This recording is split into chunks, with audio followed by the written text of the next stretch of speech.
hours. So now it is time to use, and you want to make sure that you use it sometime within the next like 6 to 8 hours, because you don't want to let it sit and get like extra gross or anything like that. So what we need to use it is a sprayer, which I've got right here.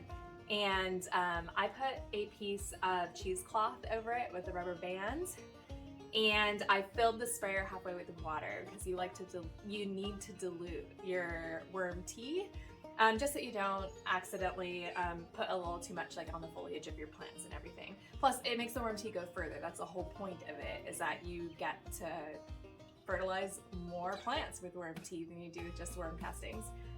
So first we'll take the pump and aerator out with the help of Sushi. There we go.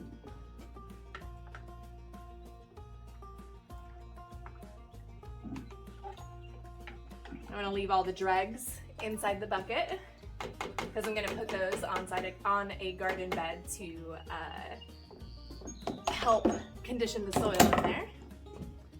And then we're gonna strain, oh, you don't want this, Sushi. We're gonna strain our worm tea through the cheesecloth and into our sprayer. Oops. Which can take a little while. If you've ever cold brewed coffee, that's kind of what we're doing here.